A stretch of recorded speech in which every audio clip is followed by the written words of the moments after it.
Bom dia, alunos! Vamos iniciar a nossa aula falando sobre o livro paradidático desse bimestre, o quarto bimestre, né? Que foi O Médico e o Monstro. Vamos lá. Livro paradidático, O Médico e o Monstro. Vamos iniciar com o nome do autor, Robert Louis Stevenson, certo? A tradução foi feita por Lígia Cademartori. A sua publicação foi em Londres e Nova York em 1886, cuja adaptação foi adaptado para o teatro. Depois, nos séculos 20 e 21, viram surgir várias adaptações para o cinema, para a televisão e até para a dança, ok? Então, continuando. No Brasil, o romance ficou conhecido como O Médico e o Monstro, certo? Mas o nome dele foi lançado como Estranho Caso do Dr. Jekyll e do Sr. Hyde, certo? Tipo de gênero textual.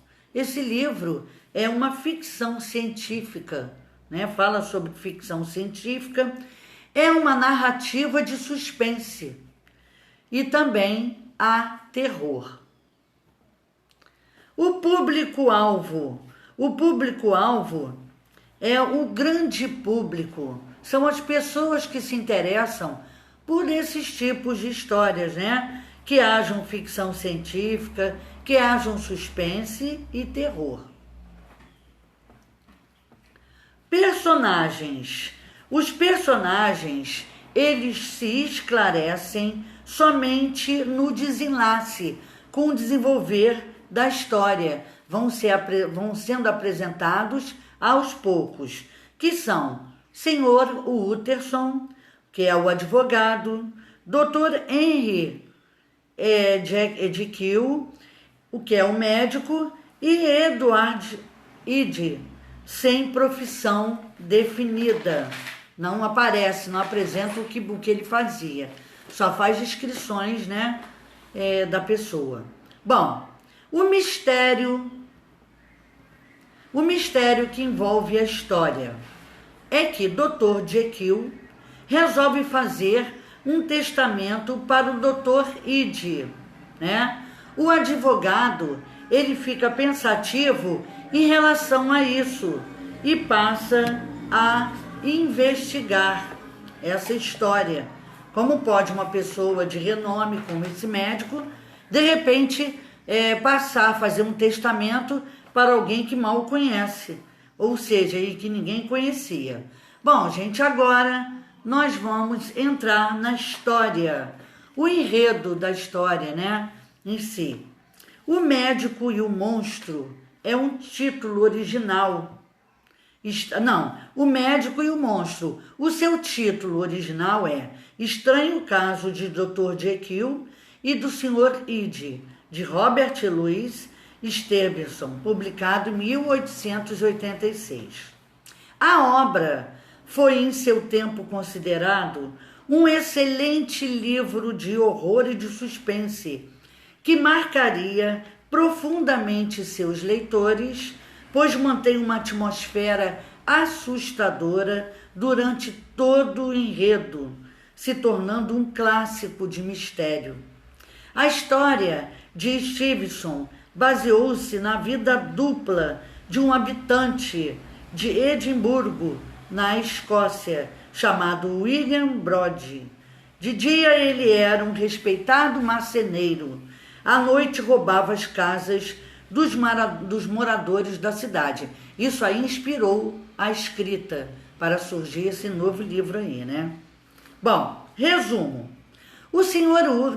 Utterson, o advogado, Dr. Jekyll, o Dr. Utterson, que é advogado do Dr. Jekyll, o médico, né, sem profissão e Eduardo, sem profissão definida, são as 3 pessoas envolvidas diretamente na trama, né, novelesca, em torno de uma novela, no mistério da obra. Dr. Jekyll, homem recatado, elegante, de finas maneiras, protege até depois de sua morte Edward Ide, um criminoso de feições grosseiras e hábitos estranhos e assustadores. Sr. Utterson, o advogado de Jekyll, recebe das próprias mãos do médico um testamento nomeando Ide como único herdeiro. Isso deixou o cabreiro. De onde tinha surgido essa criatura? De passado desconhecido, de presente comprometedor, né? Continuando. Segundo as teorias do Dr. Jekyll, o homem, na verdade, não é apenas um, mas 2, né? Todo ser humano é dotado, né? Agora é a parte para a gente entender melhor.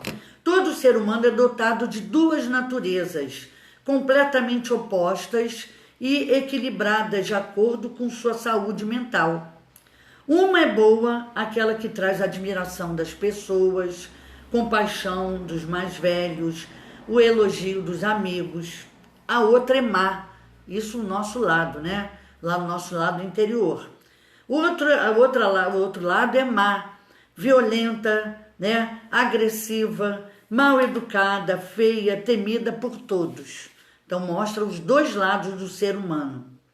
Quando bem distribuídos, com pequenas alternâncias de estado, o homem pode ser considerado normal, né? Se você mesclar o bom e o mal do seu lado humano, se você mesclar de forma equilibrada, você pode conduzir os seus 2 lados.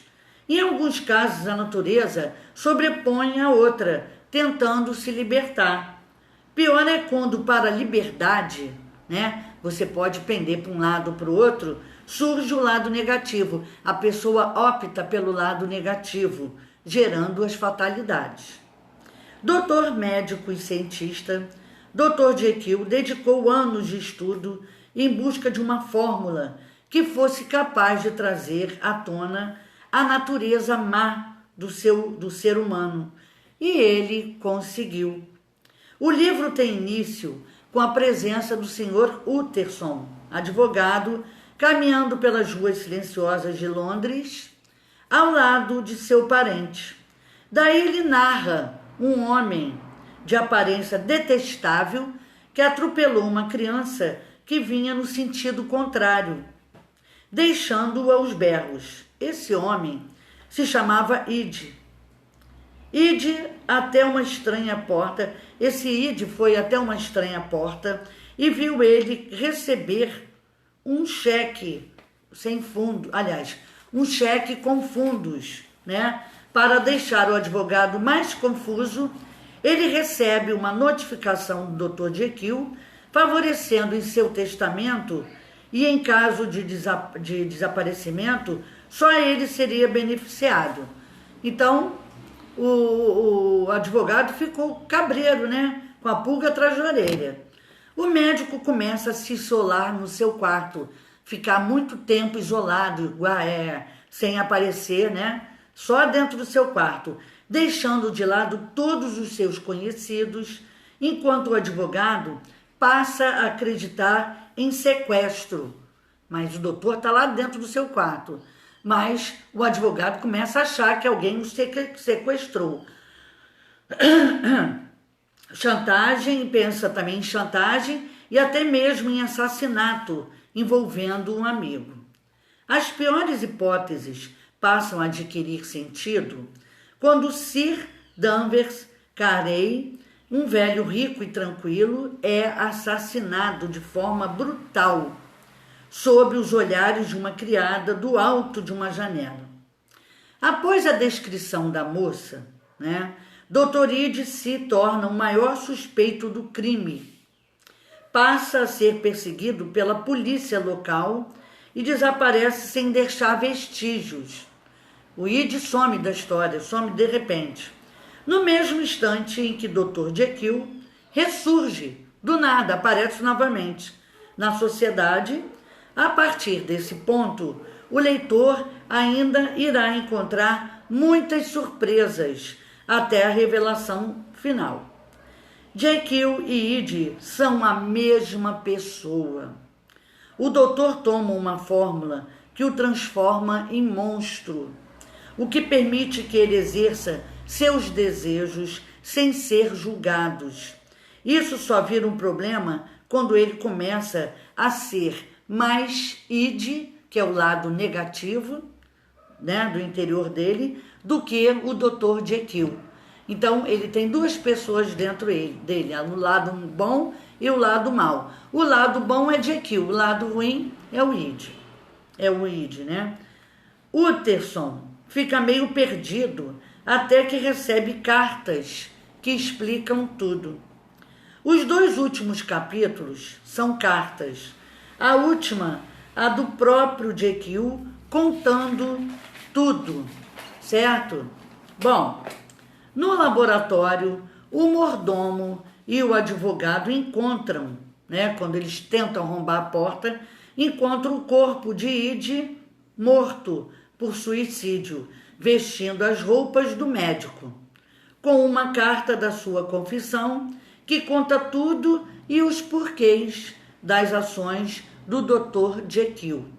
Essa obra, ela fala sobre duas personalidades lutando dentro de um só ser, né? O que pode acontecer também, esse confronto com todos nós, seres humanos, né? Então, se a gente não mantiver um equilíbrio, a gente pode tender a ir para um lado negativo, que não é coisa boa, né? Então, essa obra fala de duas personalidades lutando dentro de um só ser.